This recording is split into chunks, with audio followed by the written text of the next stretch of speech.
You're watching Unpackaged Goods. I'm your host, Jonathan Dieter. Welcome back. So it's Thursday evening. We're back in the office. We're watching Thursday Night Football. It just wrapped up.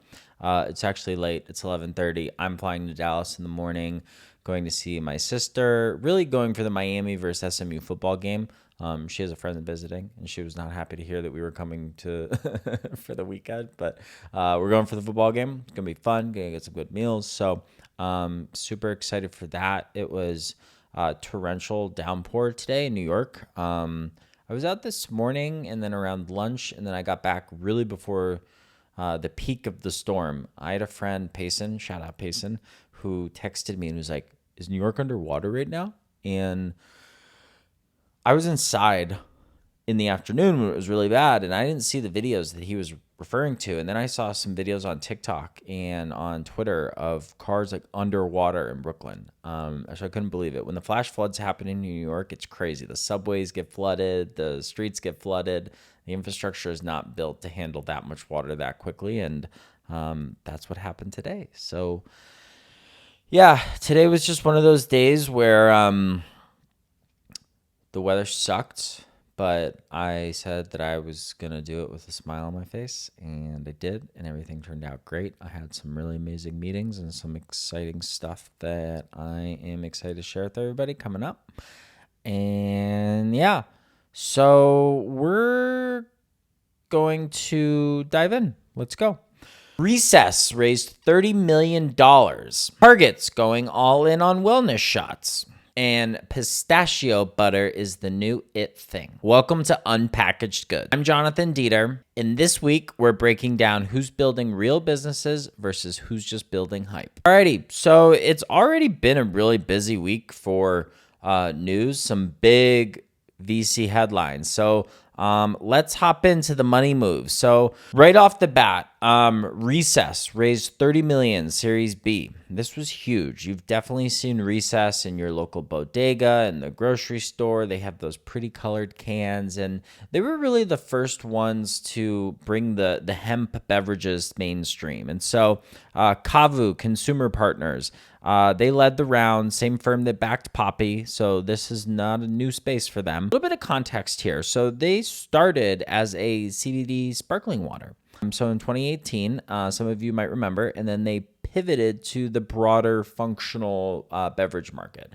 And I think that makes a lot of sense. People don't just want CBD beverages. I think like people who have had a bad experience maybe with THC or CBD have a negative connotation with just CBD beverages. So I think that's a really smart pivot. They also had a key hire. So Kyle Thomas from C4 Energy, he joined as president and co-CEO. Beverage powerhouse exec to come in and really help lead the brand. Really like Recess. I will get their, is it like blackberry or blackberry? I really like just like their calm, relaxing drinks. When I first went NA, those were actually, I would have a lot of those. They were great, kind of as an alternative to alcohol. So I really like Recess. I think this makes a lot of sense. I think it's a smart investment. They've gone mainstream, and people are paying attention. People want more functional beverages. And so I think Recess will only continue to grow. Really, really smart investment here. Fruitist, $150 million fruit empire. So this would led by Ray Dalio. He doubled down on blueberries. So $400 million in revenue, 2,500 doors, 28 countries. From commodity to brand, this is the produce playbook. And so jumbo blueberries commanding premium prices. We talked about this earlier, I think in a newsletter, or maybe it was on one of our early podcast episodes. Yeah, Caleb Williams was involved in this as well. And so when Warren Buffett and Ray Dalio buy food brands, pay attention. People want fruit. People want clean fruit. They want to know where their fruit's coming from. And so having a brand like this with a lot of funding behind it, you need funding in this business, as a lot of people listening to this know. And so I think that makes a lot of sense. Goddess Maintenance Power Teams was led by Iris Ventures for a biotech hair care company.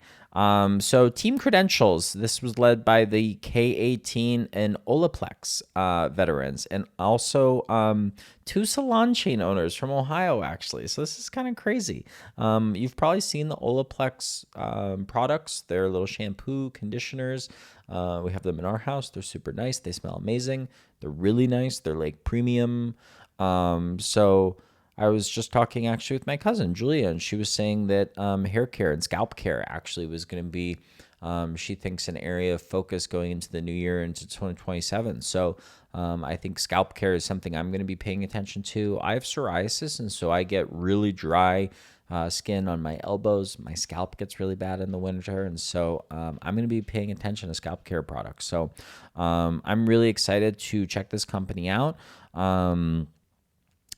For people who aren't familiar with K18 and Olaplex, K18 sold to Unilever. So these founders know what they're doing. And Olaplex is public. So they really kind of have the playbook that they've proven out here. As well as the salon owners, that's an interesting play because it's like the cafes who are launching their own CPG brands. Having that salon access and being able to get products right into the consumer's hands and having try it while they're in the salon makes a lot of sense. So biotech beauty is definitely having its moment. I think this is something to pay attention to. It's something I'm certainly going to be paying attention to. This was one of the more interesting headlines of the week, I thought. So moving on to distribution wins and manufacturing muscle. So Target's wellness shot strategy. So led by Magic Mind, it hits 220 Target stores. So for context, they are joining Ketone IQ in the wellness shot section. So Target's betting on $8 wellness shots. I think this makes sense. I go to Trader Joe's. I get all the little wellness shots. People want those wellness shots. They really view those as a way to get your supplements, your vitamins in a quick form. If you're not feeling good, if the weather's changing, after a workout, on the weekends, if you're hungover, people love their little juice shots. And so I think you're only going to see this space continue to grow. Your juice shots with, your elixirs that are packed with your different nutrients and different Asian ingredients. I think you're going to see that everywhere. It's very bullish on that space. So the 2-ounce bottle revolution continues. I think you're seeing the energy drink to more of the wellness shot pipeline. I think you're going to see a lot of people who have taken energy drinks in the past who are now looking for a cleaner alternative. Premium positioning at mass retail, I think it's going to work. I think Target's a good place to do it. I think people are starting to get see more wellness products in mass retailers like Target, like Walmart. Walmart has their whole wellness section that they're coming out with. And so, I think this really aligns with the times. Jump. Infrastructure investment. So they led their second facility, 160,000 square feet in Nebraska. That's a big ass facility. So this is going to be direct impact, 150 jobs, 15% capacity increase. Just opened 300 square feet in Missouri. So they're really growing quickly. They've been expanding. You can see the different regional plays. So almost 500,000 square feet of total manufacturing space. That's really conviction that this brand is going somewhere. Meat snacks are growing faster than any snack category, which is really interesting. I think it's a quick way to get protein, quick way to get clean energy. The infrastructure investments separate real businesses from hype. So when they're building these huge factories, they are staking their flag in the ground and saying, hey, we're going to be here for the long haul, and we are going to create jobs for the local economy, and people then are going to be using those products more in these regions. And so I think it's a great way to spread into more of the middle America consumer. Really smart. Chomps is killing it. Distribution quick hits. So Belly Welly, they are pivoting. They are ditching the bars for fiber gummies, exclusive at Walmart. As I just talked about, Walmart has their new health and wellness section. I think fiber is going to have a moment this year. So fiber this, fiber that. I think it makes sense. Lucky One Lemonade, approaching 1 million cases in 6 months. That's a lot of lemonade. And High Noon Teams proves lightning strikes twice. Category innovation and weird launches. So, Man Cereal. This has been one of the most anticipated launches. Creatine and protein packed cereal. And so, this is like peak bro food. They really are leaning into the minimalist branding cereal for dudes. And so their initial SKUs are going to be maple bacon, salted fudge, and fruity, all with creatine. So I actually ordered all of these. I actually discovered a bug on their website when I was checking out on my phone, checking out on mobile. So they fixed that. That was pretty cool. And they followed me back on Instagram. Shout out Man Cereal. So they could have sent me a box of cereal, but beggars can't be choosers. So I'm excited to try this. I don't eat a lot of cereal. I don't think it's going to be a repeat purchase. I don't think I'm going to like love it enough to be like, hey, I think it was $60 for the 3 boxes. I don't eat cereal enough to like say like, hey, I'm going to go spend $60 for 3 boxes of cereal. Like maybe if it's in like Happier or Pop Up and I like really, really like it, it'll be like a little treat once in a while. But I think this is really hard. I don't know.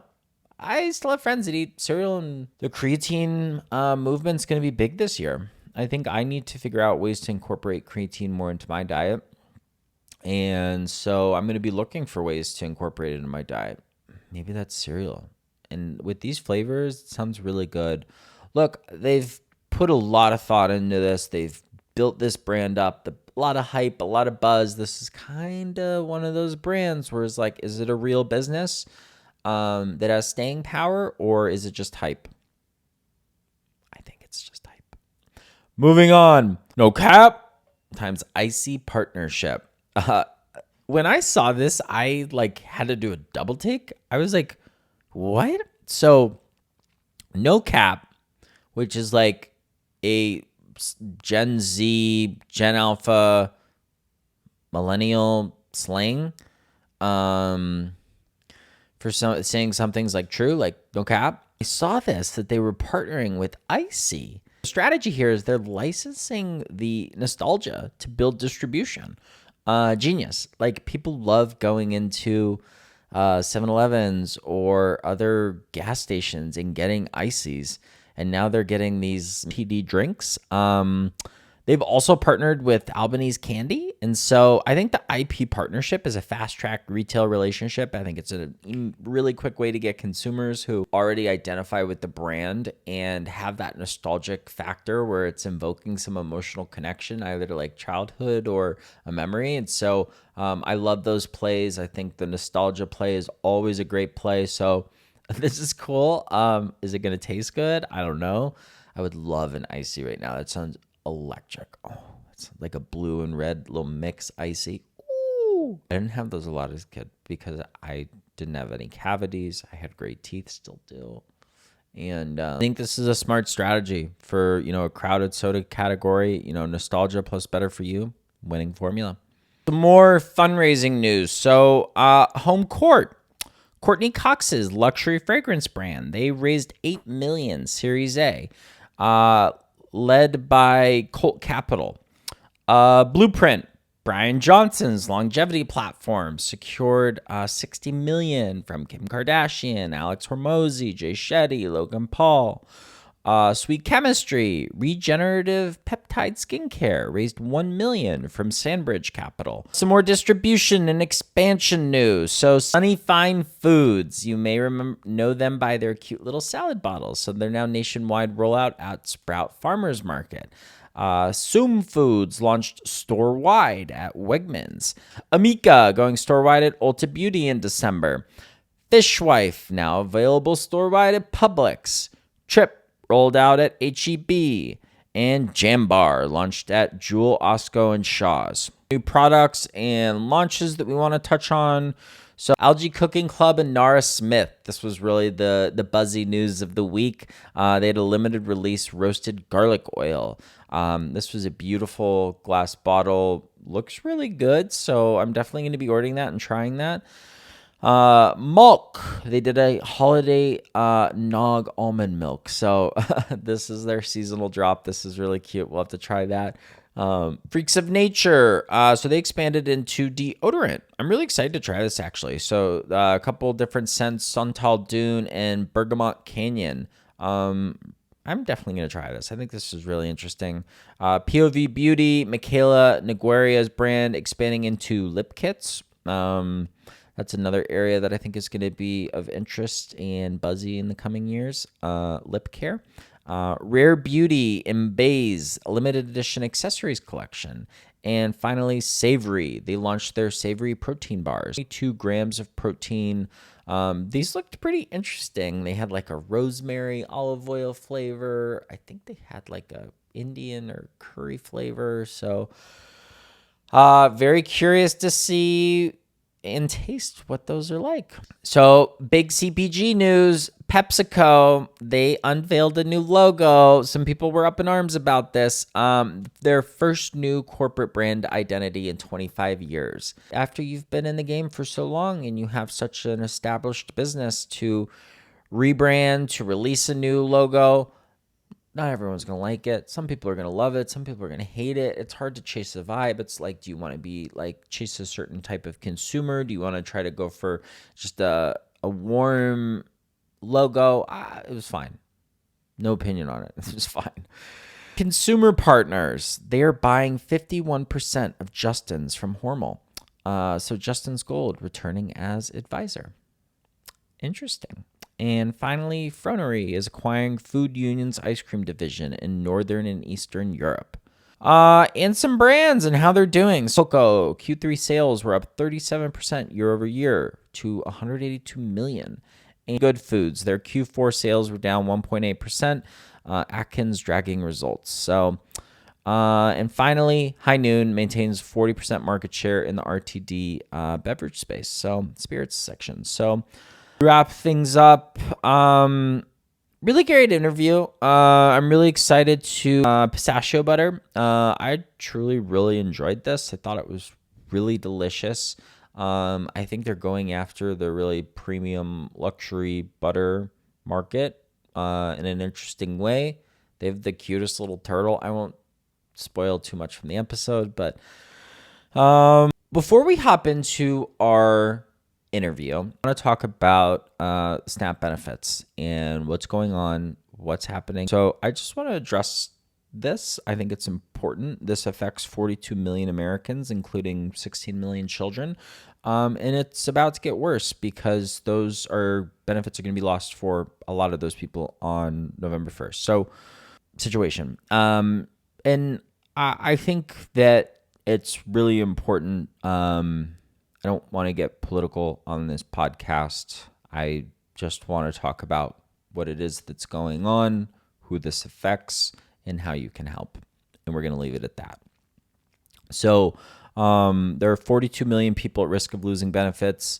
8 billion in food aid on hold for November. The average benefit's about $187 per month. That's about $6 per day.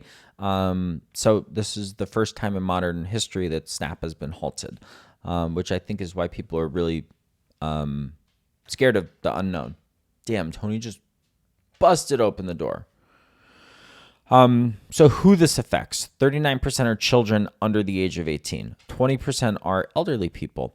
10% are people with disabilities. These aren't just statistics. These are your neighbors. I've been in the grocery store in front of and behind people who were using SNAP benefits. And so, and people I would have never expected to be using SNAP benefits. And so I don't think there's any judgment or any harm in it.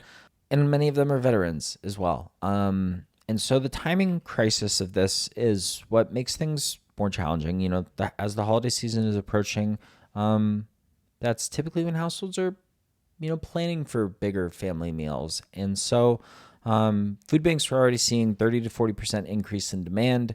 States are scrambling to reallocate funds, but coverage is patchy, and it's really a state-by-state issue right now.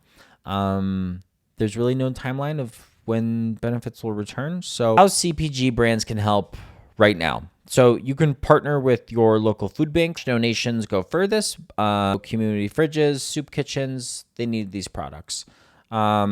Create SNAP-friendly pricing for your products. So even one accessible SKU helps. Organize business coalitions. So get other brands to join relief efforts. I'm going to be putting together some event near Thanksgiving with other brands. So be on the lookout for that. Maybe a day at a food kitchen or a food donation or a food drive. So I think that's important. My next door neighbor is always at the food kitchen donating his time, and so maybe I'll ask him. Use your platform to raise awareness and to reduce the stigma around what STAMP and EBT benefits are. And so direct actions for brands, I would say contact your local food pantries, ask what they need most. Set up donation matching programs with some of your employees. Tony is literally touching the camera right now. Will you get up there, please? Get up there. Good boy. He's so silly. I love him so much. Offer discounts or free meals for SNAP recipients. Support backpack meal programs at schools. And remember, this crisis affects your customers, your neighbors, everyday human beings. And so I think it's important to show compassion and show grace for people who are struggling. Thoughts in a week where we're talking about $30 million raises and pistachio butter. We can't forget that 42 million Americans, including 16 million children, are gonna go hungry, and so brands have margins to help. So the question is, will they? So I think it's paying attention to how big brands are stepping up is important, and who is and who isn't. So we're going to transition to our interview next. If you haven't, make sure you subscribe to our newsletter. We rolled out a new format this week, the Dieter Digest. I was really excited about that. I thought it turned out great. Got some very positive feedback from brands, and so really love that when you include a brand in one of your publications and just to see the excitement and the joy. And it's really fun to spread the stories and the products of people. And I think that's why I'm doing that. And I'm reminded of that when people get so excited and how special it is to share these stories. And so that's why we do it. And that's why we have this interview coming up. And so without further ado, Stesh Pistachio Butter. Hi, I'm Arsh. I'm Utsab, and we're the co-founders of Stesh Butter. Awesome. And tell us a little bit about what Stesh Butter is, where you guys are from, and why pistachio butter. We're from Canada. We actually met in business school there. And while we were working in finance, you're trying to just eat a little bit healthier. Of course, it was a little bit tough to do that with long hours. But we really like to eat nuts, and we decided to incorporate more nuts into our diet. And we really like pistachios, but we didn't really find a pistachio butter in stores. So we decided to make our own.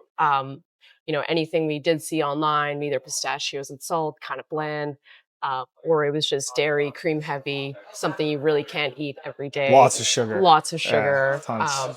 And we decided to make a healthy but delicious version, something you can enjoy every day and feel good about.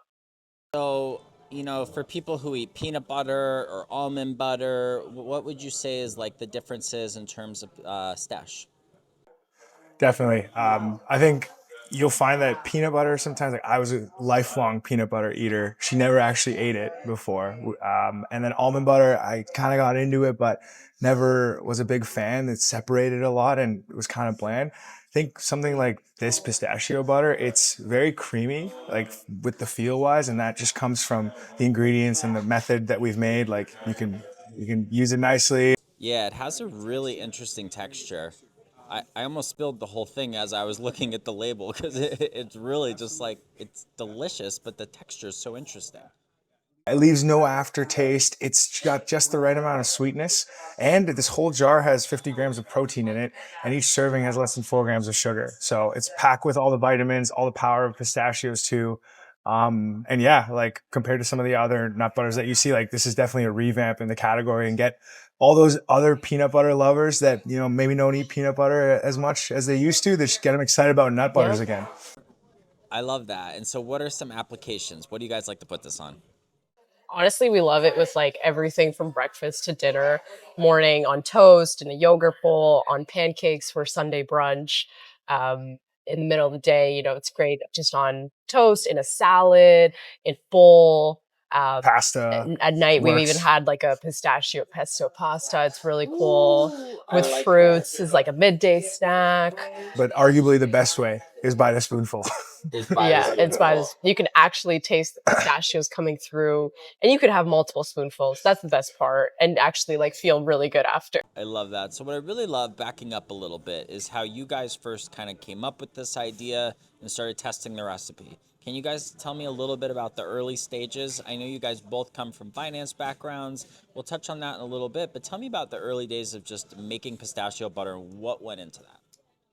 Some great days, but also very challenging. We were working long hours, as you all know, in investment banking and private equity, and then come home late at night, exhausted from the day, just running models all the time. But then you just fire up the blender. So we just got all the ingredients and tested a bunch of different ways to make this healthy yet tasty product. A lot of kitchen fires. We've had some crazy blender mishaps, keeping the whole apartment floor up until the wee hours of the night just to get like a little sample ready. But it was all worth it. We then packaged those little samples up and tested them out with our friends, our family, and everyone really liked the taste. So that's when we thought, let's bring Stesh to the masses. And here we are today. And we got their feedback and really like what they were looking for, what their current peanut butter, almond butter, like they didn't like about it, and or what they did like, and just trying to incorporate that and really take feedback into consideration was important to us. I think what's really cool is that you guys have like tried on the streets and like met people and have like live reactions. People's reactions have been like outstanding. Like they've been blown away by it. And mine was the same. I couldn't believe how the consistency was so creamy. It tasted so nice. The aftertaste was great. So as you have this early validation that people really like it, what are some of the challenges now to get this into store and to grow the brand? Very good question. Yeah, like our friends and our family, they could lie to us. Like we have really good friends and family, so why not? But we had to test it with people we didn't know, and all that feedback has honestly been phenomenal. Like everyone generally when they eat it, they have like a surprised feeling. Like it's such a new category, and I think there's not that many options out there that people could readily enjoy. Like they're either bland or very sugar filled. So as we're now trying to build this into retail, getting this to be the mainstream name in nut butters, like standing alongside the brands that you're used to hearing about in peanut butters or chocolate spreads. But this one now, Stesh, having it there, that's kind of the goal. So just getting it into as many people's palettes as possible. Yeah. That's kind of where we're at right now. And yeah, if you see us on the street, we probably have a jar with us. So carry it in our bag every day with some popsicle sticks. So yeah, exactly. Let us know and we'll give you a try. Always. I love the popsicle sticks. That was really cute. I felt bad. I literally went to go dunk my croissant in the Stesh butter and then was like, actually maybe I should do this a little bit better. They probably need to reuse this. Use this jar more. So as you guys are growing, you are starting in New York City. What are other target cities that you think you'd like to roll out to? Yeah, I think after New York, California is definitely a very big market for us. We've had we were there last week, and it was great to just like get some feedback. And everyone was like, "You have to be in stores here," and I think that'd be great. After that, honestly, like we want to make the way through like all of the U.S. Starting off with some of like the other bigger cities, but anywhere really. Like we really want to make a push for all the different retailers, like starting with some of the more independent ones, but then the like larger chains, so it can be a part of your weekly grocery run and you can pick it up wherever you go. There's such a big like health trend right now. Everyone wants to eat better. They want to put the right things in their bodies. So this is definitely one thing that we think like growing up, maybe you weren't always looking at the nutrition labels or you weren't concerned with how much protein, how much fiber you're taking in. But now like that's at the forefront of everything. And also the seed oils, like this is seed oil free. We use avocado oil. And generally, yeah, like we think this is like a healthy product that everyone should just incorporate into their daily diet. It makes for, just a healthy living. I love that. And something we bonded over is, we both grew up playing tennis. And, how I first found you guys was you guys were at the US Open putting your Stesh butter on everything, which I thought was just a genius marketing play, something that other brands should have been paying attention to. So from an athlete's perspective, how can I incorporate Stesh into my routine? If I'm a runner, if I'm a tennis player, if I'm CrossFit, like why should I incorporate Stesh into my diet? Messing around. We honestly brought this as a snack for us at the US Open, and we started throwing it on a lobster roll. We were eating it while watching a match, and like we found also to test like how it feels like in the heat of the US Open. It is a hot tournament. And when people work out in like hot climates, altitude, like you want to feel light. But eating this, like you generally feel full and light. It keeps you cool as well. It's not something that makes you overheat and like feel really heavy. So I think like any athlete, like I always eat it like post workout. I eat it like before bed. Like and I've found like a lot of other people they do like Yeah, or after like a protein Pilates. shake. Like, Yeah. I do it after like Pilates too, like a Greek yogurt bowl, put this on there. Or yeah, like a protein shake. Yeah. Honestly, it works like really well in any part of your day. It doesn't matter what time of day you'll want to be craving some. Love that. Yeah, there's so many applications for it. On the side, it's like pancakes, it's yogurts, it's pretty much anything that you want to add it to. So as you guys start to think bigger picture, other lines, like what are some big ideas you have for the brand that you see in, a year, 2 years from now? Yeah, we've been so overwhelmed with like the response from everyone. They want more of the product, so we're thinking about like different ways to bring this to you. And one of the things is like bringing this on the go, so we definitely want to make like a travel size package and put it in your purse, put it in a backpack, bring it with you, put it on airplane food when you're traveling. This needs a little bit of spice up there. I love that. That's a really good idea. The airplanes is a good angle. A lot of CPG brands will actually get into the airlines or the clubs there. So I want to touch on, family heritage a little bit. You're both Indian. Tell me a little bit about like what that brings into the flavors that you explore, getting feedback from your family. Like, are you trying to incorporate like flavors that you grew up with, or are you just trying to explore a wild, wild west of flavors that maybe is new for everyone? I think that heritage piece, it just touches into like how much food we were exposed to. Like everybody knows like that part of the world, we eat a lot and you can experience different parts of your palate. And we try to incorporate as much of that into the product as possible. It does work with Indian food in some ways, but there's some things you don't mess with, but We did try it. we We did did try actually it try a it. couple times. It worked pretty Yeah. good with with naan Naan, actually. yeah, Ooh, I It's a can flatbread. see good that on combo. naan. Yeah. Naan's, standard. You can use it there, but yeah, like it generally like works as like a dessert after that. Like you after eating like heavy Indian food too, it works to cleanse your palate, Yeah. and then you can have a little sweetness after a big meal, Yeah. and fall right to sleep. Seriously. I love that. Any like dream collabs or dream celebrities that you would love to partner with? Oh, that's a good question. I don't know if I could think of like a pistachio Doesn't lover it have to be celebrity. maybe Yeah. like Roger Federer? That would be pretty Oh yeah, cool. that'd be pretty The cool. green Any tennis, athlete, yeah. any Like, athlete, the green color could be the color of a tennis ball. So yeah. we could put it there. Or we really consider this into the beauty side. So Haley Bieber, if you're looking at this, like this could work well with Rhode. But yeah, put it on your face, put it on With the your lips, glaze, right? the We're glaze, joking yeah. about it. Yeah. Like I could use it as a face mask. You have the cutest little turtle as your mascot. Can you tell me about him? And Oh yes. So this is Mr. Turtle. We've had some ideas for other names for him just recently, but he's a turtle in a pistachio shell, and we thought it would be a very kind of cute idea.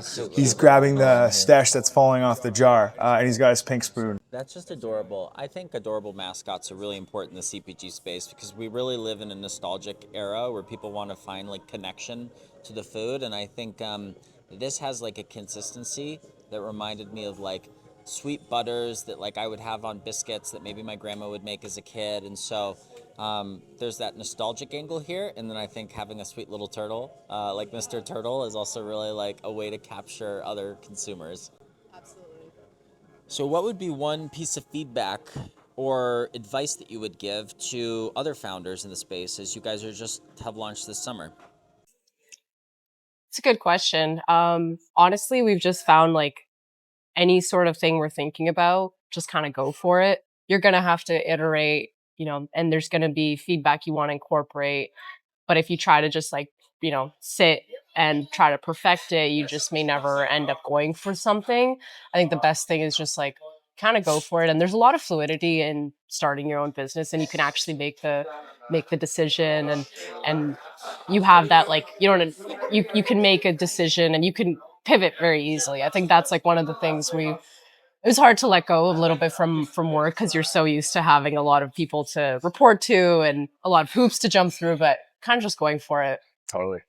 That's a great answer. No, I love that. And as we wrap things up here, can you tell us where we can find you here in New York City? Yeah, we just got we're in a lot of different stores. We're in Brooklyn Fair, West Side Market, Food Town, Pop Up Grocer, Lifetime Market, and a lot more.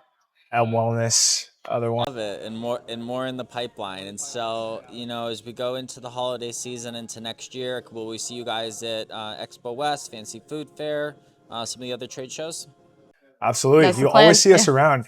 We're just going to be carrying the famous green bag that we usually have all the time. I don't think we have it here. I don't have it today, but unfortunately. yeah. They make the appearance today. And some turtle merch, merch. some shells, all that stuff, pink spoons, all that stuff. So yeah, just catch us there, and yeah.